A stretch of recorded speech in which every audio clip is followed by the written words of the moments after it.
नमस्कार। जन्म, ये शब्द सुनते ही क्या आता है जहन में? एक शुरुआत, एक परिवार, एक कहानी, है ना? पर सोचिए, क्या हो अगर यही सवाल उनसे पूछा जाए जो समय से भी परे हैं, मतलब भगवान शिव। उनका जन्म कोई सवाल नहीं, बल्कि एक बहुत गहरा रहस्य है। तो चलिए आज शास्त्रों और दर्शन की रोशनी में इस रहस्य की परतों को खोलते हैं। तो सबसे बड़ा और सीधा सवाल, क्या महादेव का सच में कभी जन्म हुआ था? और अगर हां, तो भाई उनके माता पिता कौन थे?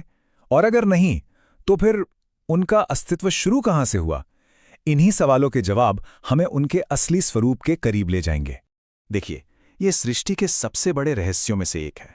हमारी दुनिया में हर चीज का एक आरंभ होता है, एक स्टार्टिंग पॉइंट। पर सवाल यह है कि क्या ये नियम उन पर भी लागू होता है जिन्हें हम काल यानी समय का ही स्वामी मानते हैं? तो चलिए इस पहेली को सुलझाना शुरू करते हैं। तो सबसे पहले ये समझते हैं कि हम जन्म कहते किसे हैं। देखिए, जन्म के लिए 3 चीजें जरूरी हैं: माता पिता, एक तय समय और एक तय जगह। सीधी सी बात है, एक बायोलॉजिकल प्रोसेस है जो सीमाओं में बंधी है। तब बड़ा सवाल ये उठता है कि जो खुद असीम हैं, जिनका कोई ओर छोर नहीं, वो इस सीमा में भला कैसे बन सकते? अच्छा, इस रहस्य को सुलझाने के लिए हमें कहाँ जाना होगा? हमें चलना होगा ज्ञान के सबसे गहरे स्रोत की तरफ, यानी हमारे शास्त्रों की ओर। तो आइए देखते हैं कि वेद और उपनिषद, जो सनातन दर्शन की नींव हैं, वो इस बारे में क्या कहते हैं। हमारे शास्त्रों में ना शिव के लिए कुछ बहुत खास शब्द इस्तेमाल हुए हैं। पहला है अजन्मा, मतलब जिसका कभी जन्म ही ना हुआ हो। दूसरा है अनादि, यानी जिसकी कोई आरंभ, कोई शुरुआत ही ना हो। और तीसरा है अनंत, जिसका कोई अंत ना हो। असल में ये शब्द ही तो उनके असली स्वरूप को बयां करते हैं कि वो समय और जन्म के हर बंधन से पूरी तरह परे हैं। और इसी बात को और पुख्ता करता है श्वेताश्वतर उपनिषद का एक श्लोक, जो इस रहस्य पर से पर्दा उठाता है। श्लोक है, न तस्य कारणम करणम च विद्यते। सुनने में छोटी सी पंक्ति लगती है, लेकिन ये उनके अस्तित्व के मूल सत्य को सामने रख देती है। तो इसका मतलब क्या हुआ? इसका सीधा सा अर्थ है, उनका न तो कोई कारण है और न ही उन्हें किसी ने बनाया है, बल्कि वो खुद सभी कारणों का कारण हैं। मतलब सोचिए, वो किसी प्रोसेस का रिजल्ट नहीं है, बल्कि सारे प्रोसेस उन्हीं से शुरू होते हैं। वो सृष्टि के सोर्स हैं, सृष्टि का प्रोडक्ट नहीं। लेकिन अब मन में एक सवाल जरूर आ रहा होगा कि फिर पुराणों में जो जन्म की कथाएं मिलती हैं, उनका क्या? बिल्कुल सही सवाल है। और यहीं पर हमें जन्म और प्राकट्य के बीच का एक बहुत जरूरी फर्क समझना होगा।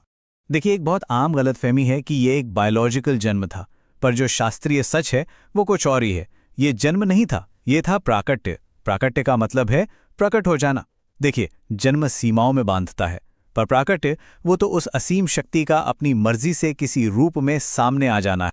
वायु पुराण की कथा इस प्राकट्य को बहुत ही खूबसूरती से समझाती है। हुआ यूं कि जब ब्रह्मा जी सृष्टि की रचना कर रहे थे, तो उन्हें कुछ मुश्किल आई और वो थक गए। इसी दौरान उनके भीतर से एक जबरदस्त क्रोध की ज्वाला उठी, और उसी दिव्य क्रोध से एक तेजस्वी शक्ति प्रकट हुई।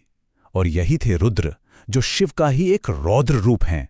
अब यहां एक बात समझना बहुत बहुत जरूरी है। ब्रह्मा जी उनके पिता नहीं थे, वो तो बस उस दिव्य घटना के एक गवाह थे, एक माध्यम थे। शिव का प्रकट होना किसी के कंट्रोल में नहीं था, बल्कि ये सृष्टि की जरूरत के लिए अपने आप होने वाली एक घटना थी। ठीक है, तो अगर ब्रह्मा जी पिता नहीं, तो एक और सवाल उठता है, क्या देवी पार्वती को उनकी माता माना जा सकता है? इसका जवाब बिल्कुल सीधा और साफ है, नहीं। शिव और पार्वती का जो संबंध है, वो माता पुत्र का है ही नहीं। वो तो शिव शक्ति का दिव्य मिलन है। अगर शिव चेतना यानी कॉन्शियसनेस है, तो पार्वती ऊर्जा यानी एनर्जी है। एक के बिना दूसरा अधूरा है। ये रिश्ता ब्रह्मांड के संतुलन का प्रतीक है, किसी पारिवारिक रिश्ते का नहीं।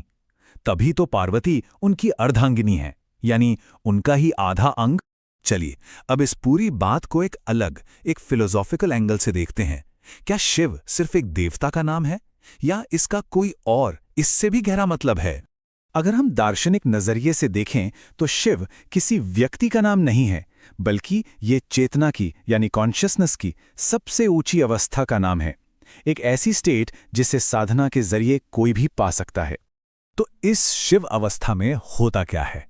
इसके 3 मुख्य तत्व हैं: गहरा ध्यान यानी मेडिटेशन, फिर आता है संहार, लेकिन यह विनाश नहीं बल्कि नई शुरुआत के लिए किया गया संहार है, और तीसरा वैराग्य यानी हर चीज से डिटैचमेंट। यही वो रास्ता है जो आदि योगी यानी दुनिया के पहले योगी ने हमें दिखाया, ताकि हर इंसान चेतना के इस शिखर तक पहुंचने की कोशिश कर सके। तो इन सभी बातों को, सभी दृष्टिकोणों को मिलाकर हम अंतिम सत्य तक कैसे पहुंचें? जन्म, प्राकट्य और चेतना, इन सब परतों के पार आखिर हमें दिखाई क्या देता है? और यहीं पर शिवलिंग के असली मतलब को समझना भी जरूरी है, जिसे लेकर अक्सर गलतफहमी होती है। देखिए, संस्कृत में लिंग का मतलब होता है चिन्ह या प्रतीक, एक साइन।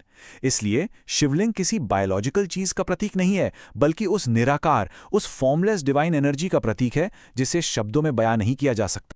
शिवलिंग का जो गोलाकार रूप है वो उसी अनादि और अनंत तत्व को दिखाता है, एक ऐसी ऊर्जा जिसकी न कोई शुरुआत है और न कोई अंत।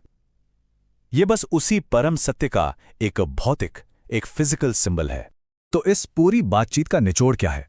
सार यह है कि भगवान शिव का कभी जन्म नहीं हुआ, उनके कोई माता पिता नहीं है। वो इस समय और सृष्टि के बनने से भी पहले थे और सृष्टि के खत्म होने के बाद भी रहेंगे। वही आदि हैं और वही अनंत हैं। और आखिर में एक पंक्ति है जो इस पूरे रहस्य को अपने आप में समेट लेती है। जहां हर देवता का एक जन्म है, वहीं शिव का होना ही उनका परिचय है। मतलब उनका अस्तित्व ही उनका प्रमाण है। उन्हें किसी जन्म की कहानी की जरूरत नहीं है।